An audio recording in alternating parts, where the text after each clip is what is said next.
Hello students, कल के class तक हमने देखा है जो हमारा चैप्टर है the earth and it's living world. तो उसमें हमने देखे थे 3 लेयर्स होते हैं।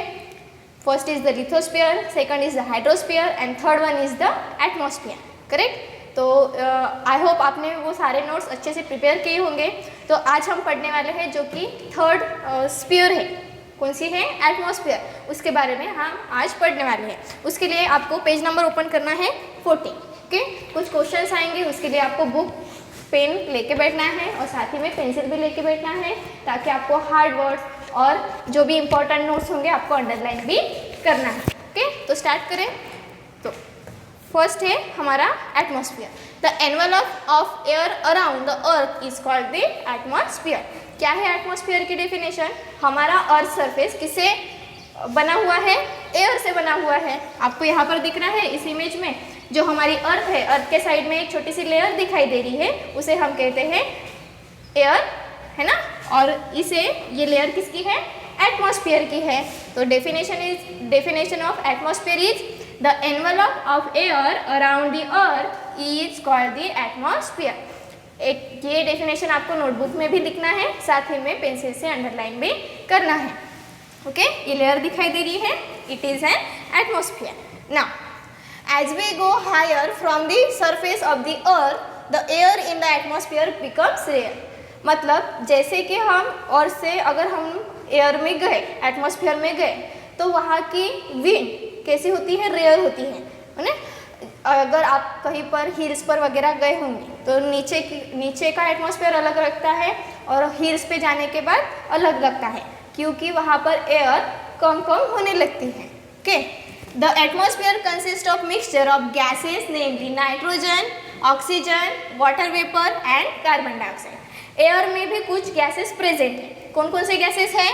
First is nitrogen, oxygen, water vapours and carbon dioxide. आपको ये जो लाइन है वो अंडरलाइन करनी है, क्योंकि यहाँ पर क्वेश्चन पूछा जाता है कि which gases are present in the air.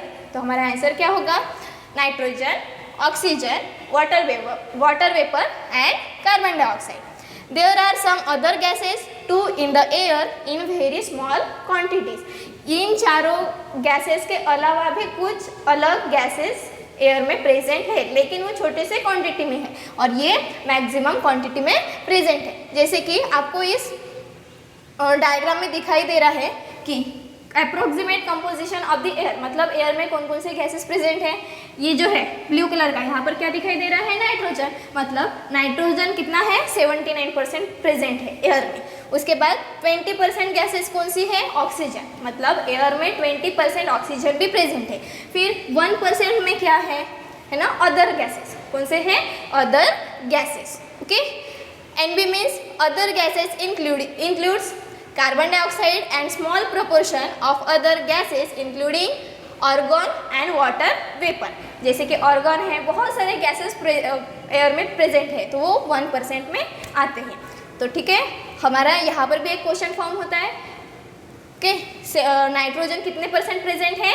79%। और ऑक्सीजन कितना प्रेजेंट है? 20%। और other gases 1%। Now the next, the layer of the atmosphere are named as troposphere, stratosphere, mesosphere, ionosphere and exosphere।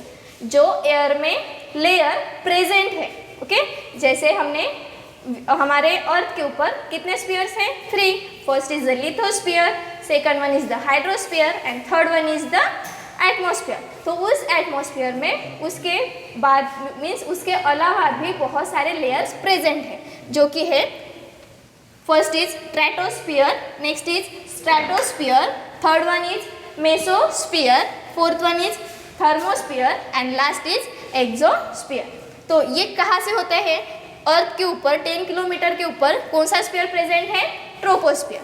और से 40 किलोमीटर के ऊपर कौन सा स्फीयर प्रेजेंट है? Stratosphere. Third is the 50 kilometre के ऊपर कौन सा स्फीयर है? मीन्स कौन सी लेयर है? मेसोस्फीयर। देन 300 अर्थ से 300 किलोमीटर के ऊपर कौन सी लेयर आती है? थर्मोस्फीयर। और 300 किलोमीटर के ऊपर भी एक लेयर है 40 किलोमीटर के ऊपर साइड, अलॉन्ग साइड। क्या कौन सी लेयर है? सबसे लास्ट वाली लेयर एक्सोस्फीयर। जैसे कि हमने विंग्स में, हिल्स में लास्ट पीरियड में देखा है अलग अलग टाइप्स के लैंड प्रेजेंट है, वैसे ही एयर में भी कुछ लेयर्स प्रेजेंट होते हैं। The layer that extend from the earth surface to height of 13 kilometre is called troposphere. जैसे कि हर डेफिनेशन आपको एक्सप्लेन की है, तो ट्रोपोस्फियर की डेफिनेशन आपको अंडरलाइन करनी है। The layer that extends from the earth surface to a height about 13 kilometre is called the troposphere. Now the conditions in the troposphere change continuously. कैसी होती है? कंटिन्यूसली चेंज होती रहती है। आपको पता है तीनों सीजन सेम रहते हैं क्या? नहीं रहते, है ना? हमने देखा है क्यों नहीं रहते, इसका भी रीज़न हमने लास्ट चैप्टर में पढ़े हैं। वैसे ही जो ट्रोपोस्फियर की कंडीशन है वो भी हमेशा चेंज होते रहती है। ट्रोपोस्फियर मीन्स कौन सी? अर्थ के 10 किलोमीटर के ऊपर जो लेयर है उसे फर्स्ट लेयर, उसे कहते हैं troposphere. Now they affect the living world to a great extent. वो किनके ऊपर होते हैं? मीन्स अफेक्ट किसके ऊपर होते हैं? लिविंग थिंग्स, जैसे कि बर्ड्स है, एनिमल्स है, और हम ह्यूमन बीइंग हैं। बहुत सारे living things and non living thing present है, ये लास्ट पीरियड तक हो चुका है। वैसे ही जो ट्रोपोस्फियर की लेयर किस पे अफेक्ट करती है? Living things. All living things those are present in the earth. Okay, now the surface of the earth get heated due to the heat it receive from the sun। ये तो सबको ही पता है ना? लाइट और heat हमें कहाँ से मिलती है? सन के पास से मिलती है। Hence the air nearest the surface is the hottest। Surface के पास जो भी लेयर है वो गर्म होती है, आपको तो पता है, इसलिए यहाँ पर कहा है Hence the air nearest the surface is the hottest। Okay, as we go the higher in the troposphere it becomes cooler।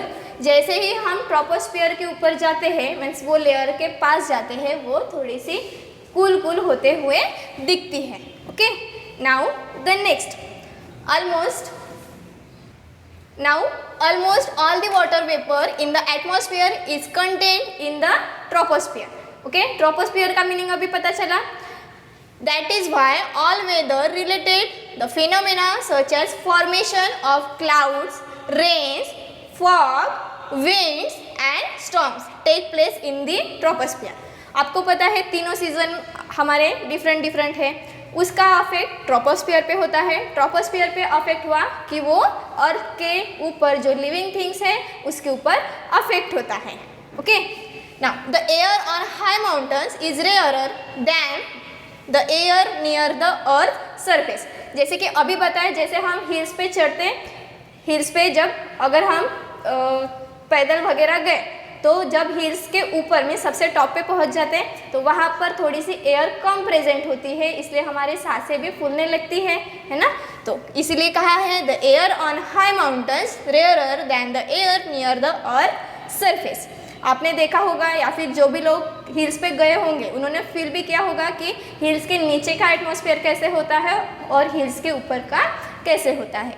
Airplanes fly in the higher parts of the troposphere, there the air is very rare. आपने airplane तो देखा ही है, correct? वो कौन से layer पे जा रहा है? ट्रोपोस्फियर पे जा रहा है, तो वहाँ पर एयर कैसी होगी? रेयर प्रेजेंट होगी। Therefore arrangements have to be made to ensure that passengers get enough air for breathing. इसीलिए जो भी लोग एयरप्लेन में ट्रैवल करते हैं तो उनका सारा जब जाते हैं तो मेडिकल टेस्ट वगैरह होके जाती है ताकि उनको कुछ भी प्रॉब्लम ना हो।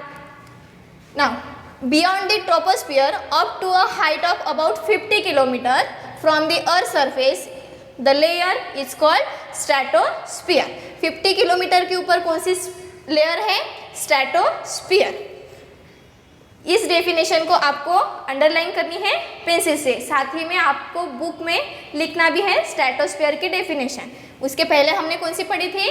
ट्रोपोस्फियर की डेफिनेशन भी लिखनी है, साथ में stratosphere. Now in the lower part of the stratosphere there is a layer of gas is called ozone. जो स्ट्रेटोस्फियर की लेयर है ना, उसी के साइड में एक लेयर, फिर से एक लेयर है जिसे हम ओजोन के नाम से जानते हैं। ओके तो ये लाइन आपको अंडरलाइन करनी है। In the lower part of the stratosphere there is a layer of gas, एक गैस की लेयर है, उस गैस का नाम है ozone gas. Ultraviolet rays coming from the sun are harmful for living things, जो भी सन से रेज आते हैं करेक्ट, तो डायरेक्टली अगर अर्थ पे आए तो वो हार्मफुल है, इसीलिए but the ozone layer absorb them and protects the living world from those rays. वो इतने हार्मफुल है कि जो अर्थ पे लिविंग थिंग्स प्रेजेंट है जैसे कि बर्ड्स, एनिमल्स, ह्यूमन भी उनको अफेक्ट कर सकते हैं। तो ये ओजोन लेयर का काम कौन सा है, उसे ऑब्जर्व करती है और जो नेचुरल सनलाइट है, नेचुरल सनलाइट की रेज है वो अर्थ पे जाने देती है, correct. Now the water cycle. Water cycle आपको पता है हमारे घर का शेड्यूल रहता है, वैसे ही बारिश होती है करेक्ट। तो बारिश कैसे होती है तो उसे हम कहते हैं वाटर साइकिल।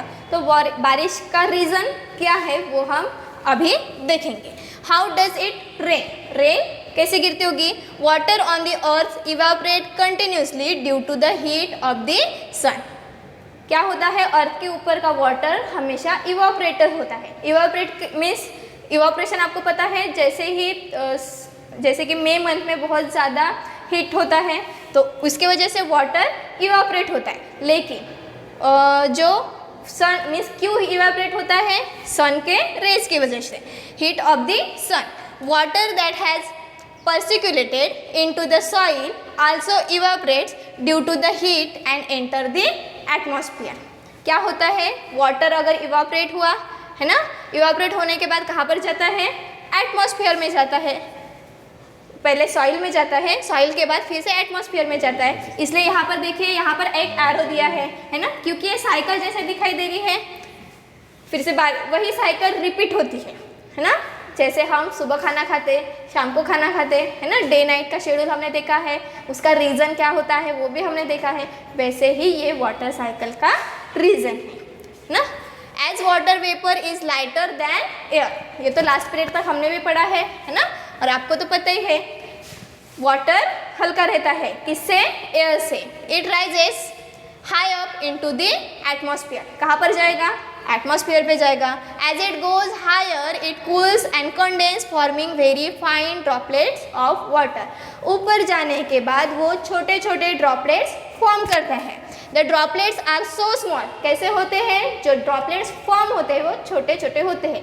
आपको पता है बारिश के बूंदे बहुत ही छोटे छोटे दिखते हैं, कभी कभी बड़े बड़े दिखते होंगे, लेकिन जब फॉर्मेशन होता है तो छोटे छोटे फॉर्म होते हैं। And light that they float in the atmosphere forming clouds. कैसे होते हैं, लाइट वेट के होते हैं, उनका वजन ज़्यादा नहीं होता। उनकी हेल्प किस में होती है, क्लाउड्स फॉर्म करने में मदद होती है। Okay, these small droplets join together and form a bigger drop which are heavy। छोटे छोटे ड्रॉपलेट्स मिलके एक बड़ा ड्रॉपलेट क्या होता है, फॉर्म होता है, जो कि हेवी होता है। दे कैन नॉट फ्लोट, कैसे नहीं होता, फ्लोट नहीं होता। Such drops of water fall down on the earth in the form of rain. तब जाके जो बड़े ड्रॉपलेट्स फॉर्म हो रहे हैं वो ड्रॉपलेट्स ज़मीन के ऊपर गिरते हैं। क्यों गिरते हैं, क्योंकि उनका वजन ज़्यादा होता है, correct. It's a process of rain. This process of evaporation, condensation and rainfall go in a continuous cycle. ये साइकिल स्टॉप होती है क्या, नहीं, ये हमेशा साइकिल शुरू रहती है। जिसमें कौन कौन से प्रोसेस है, first is evaporation, condensation and third one is rainfall. This is known as the water cycle in nature. क्या कहेंगे इसे, वाटर साइकिल। आपको इसे अंडरलाइन करनी है।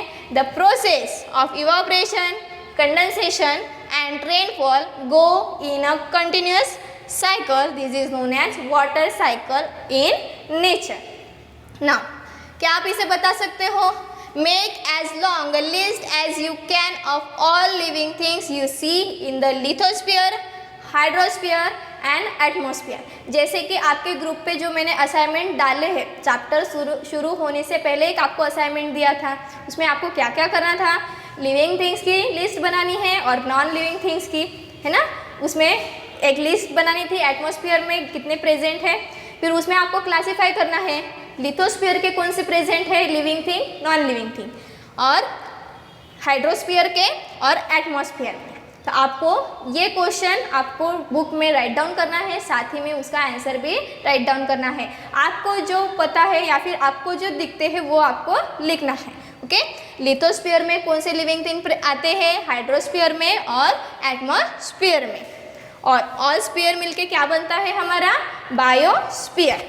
Now there are innumerable kinds of living things on the earth. ये तो पता है आपको, है ना, जैसे कि बर्ड्स बताए, बहुत ही डिफरेंट टाइप के बर्ड्स हैं जो हमने कभी देखे भी नहीं होंगे, है ना, फॉरेस्ट में रहते हैं कहीं, और दूसरे कंट्रीज़ में अलग बर्ड्स प्रेजेंट होंगे। एनिमल्स का भी वैसे है, हर कंट्रीज़ में एनिमल्स अलग अलग के हैं। ह्यूमन बींग, है ना, ह्यूमन बींग भी सेम टाइप के होते हैं, लेकिन उनका कलर या फिर उनके कैरेक्टरिस्टिक्स अलग हो सकते हैं। The various region of the earth differ in many ways. कैसे है, अलग अलग डिफरेंट वेज है ना, और अलग अलग रीजन्स के हिसाब से।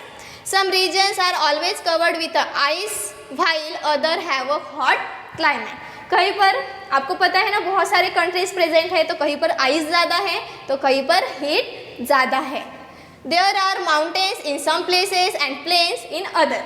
कहीं पर माउंटेन प्रेजेंट है तो कहीं पर प्लेन्स भी प्रेजेंट है। Some places have a lot of rainfall while other are dry desert. कुछ प्लेसेस पे बहुत ज़्यादा रेनफॉल होता है और कुछ प्लेसेस में बारिश ही नहीं होती। फॉर एग्जाम्पल जिसे हम डेजर्ट कहते हैं, है ना। तो आपको इस क्लास के बाद मैं आपको एक असाइनमेंट बताऊंगी जो कि आपको राइट डाउन करना है। There are salty seas and ocean and also fresh water lakes. Lakes पता है, हमने लेक्स लास्ट टाइम में देखा है, लेक्स किसे कहते हैं। तो उस लेक्स में, ओशियन में बहुत ही अलग अलग टाइप के भी वाटर प्रेजेंट है। कहीं पर फ्रेश वाटर मिलता है, कहीं पर सॉल्टी वाटर भी प्रेजेंट होता है। The ocean is shallow near the coast but away from the coast line the ocean can be several kilometres deep. Means कोई जो ओशियन है ना, वहाँ पर अलग अलग वाटर प्रेजेंट होता है। कहीं पर जैसे कि अभी बताया, कहीं पर फ्रेश वाटर मिलता है, जैसे रिवर में जाओगे तो रिवर में फ्रेश वाटर अवेलेबल होता है, वेल्स में अलग, ग्राउंड वाटर में अलग होते हैं, और लेक्स डिफरेंट कंट्रीज़ में या फिर डिफरेंट स्टेट में अलग अलग टाइप का वाटर प्रेजेंट होता है।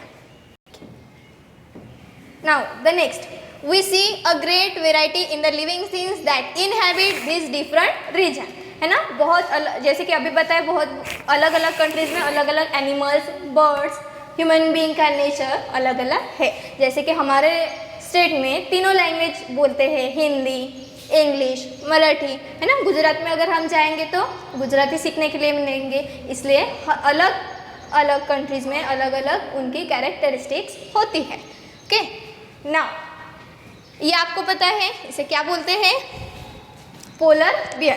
Polar bear is seen only in the snowboard polar region. कहाँ पर पाया जाता है ये, स्नोबोर्ड पोलर रीजन में। Zebras are found in Africa. कौन से स्टेट में है, अफ्रीका इस कंट्री में प्रेजेंट है।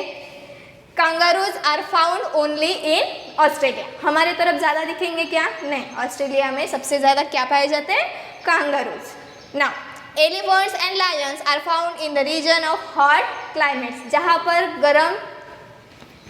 गर्म एटमॉस्फेयर प्रेजेंट होता है, वहाँ पर एलिफेंट एंड लायन ये एनिमल्स सबसे ज़्यादा पाए जाते हैं। These animals are not found in any other region. ये एनिमल्स दूसरी जगह पर ज़्यादा पाए नहीं जाते। Plants all this different region also show a great variety. जैसे एनिमल्स में वेराइटी है, वैसे ही प्लांट्स में भी वेराइटीज प्रेजेंट है। This variety is a characteristics of those different region. अभी बताया, वो अलग अलग एरिया में प्रेजेंट है, मतलब उनकी खासियत अलग है, उनके कैरेक्टरिस्टिक्स अलग है। Okay, now the biosphere. Biosphere means many different kinds of plants, animals, microorganisms are found everywhere on the earth, on land, in water and in the air. Okay, जैसे कि लिथोस्फीयर, हाइड्रोस्फीयर और atmosphere में तीनों इसमें living thing present है, कुछ non living thing भी present है। इन सारा जो मिक्सचर है, ओके, उसे कहेंगे biosphere. Living things exist in the lithosphere, hydrosphere and atmosphere. Living thing present है तीनों स्फीयर में। They also interact with this sphere, तीनों का इंटरेक्शन होता है। These living words constitute the biosphere. These living words constitute the biosphere.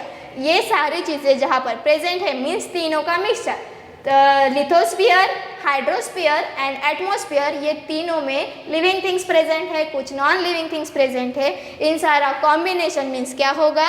Biosphere. Okay, तो आपको कौन सा, यहाँ पर हमारा चैप्टर खत्म होता है, तो जो हमने असाइनमेंट अभी का किया था, तो आपको क्या करना है, कंट्रीज के नाम लिखना है। कंट्रीज के साथ साथ आपको जो मीन्स कौन से कंट्री में कौन से एनिमल्स ज़्यादा प्रेजेंट है या फिर कौन से कंट्रीज में कौन से प्लांट्स ज़्यादा प्रेजेंट है, वो आपको करना है। ओके, फॉर एग्जाम्पल, जैसे कि हमने अगर राजस्थान का एग्जाम्पल लिया तो राजस्थान में डेजर्ट है, ओके, और डेजर्ट में कुछ प्लांट्स है और डेजर्ट में एक एनिमल भी प्रेजेंट है ना। तो ऐसे आपको क्लासिफिकेशन करके एक असाइनमेंट रेडी करना है और वो आपको सबमिट करना है। इसके बाद का टॉपिक हम नेक्स्ट क्लास में देखेंगे। Thank you.